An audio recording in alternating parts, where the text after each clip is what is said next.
I'm Barb Keisman, and today I wanted to share with you a story about how the Lord forewarned us about something coming up in our lives. Now, before I do that, I wanted to share some scriptures about how the Lord speaks to us. And the first one is in John. This is Jesus' words, and he says this, John 14. But when he, the Spirit of truth, comes, he's talking about the Holy Spirit, he will guide you into all truth, for he will not speak on his own, but whatever he hears, he will speak, and he will disclose to you what is to come. Now, also in Isaiah 30, verse 21, this is an Old Testament scripture. It says this, your ears will hear a word behind you saying, this is the way, walk in it. Well, particularly in that last scripture verse, I'm thinking, we're going to hear a voice behind us. What does that sound like? How does that happen? I mean, it was confusing to me. But over the years, I did start to hear from the Lord, and it got a little less confusing. And here's a story, one of the stories of where I was able to hear from the Lord, and it helped save us from a situation in the future. We had been in business for a number of years, and between our business and just car loans and some credit card debt, we had gotten some a good amount of debt. And I had been hearing the voice of the Lord saying, and through a thought, he says, I want you to refinance your house and put all your debt underneath the loan of a house. And I had heard it over and over again. I want you to refinance your house, put all your debt underneath the house. And so I started to share that, what I felt like I was hearing from the Lord, to Tony, and somehow we weren't connecting, even though I had said it a couple of times to him. But then one day we were in the car and we were driving, and I said, Tony, this is really strong. This is really strong.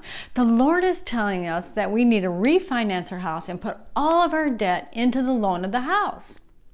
I said, and then I noticed a car in front of us. I said, Tony, look at that car. Look at its license plate. And the license plate said, Forewarned.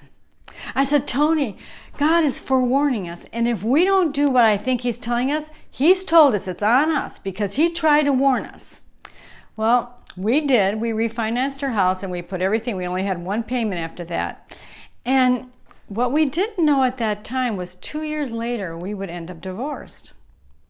And had we not done that, I wouldn't have been able to keep the house. And I needed to keep the house because a few years later, I was going to start my business, my fashion business, and I needed space that I could afford to do that in. Probably wondering, well, how did you hear? And in that particular case, all I can tell you is I kept hearing the same thought over and over and over again. It just wouldn't go away. And sometimes that's an indication. If he's going to tell you, I mean, it's like, do this, do this, do this, do this. It just won't go away. And it's not going to go against his word. It's not going to go against his Bible. He's not going to go tell you to jump off a cliff. Unless you have a parachute. But in this particular case, he was trying to give us instructions about what is to come. And I'm glad we listened to it. And all I can tell you is he does speak to his people. The Bible says, my sheep will hear my voice. My sheep hear my voice. But you have to learn how to hear it, and he will guide you and he will direct you.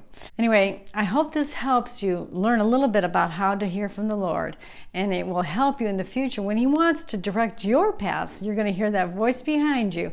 This is the way, walk in it. I'm Barb Keisman, and you've been listening to Dare to Dream Once More.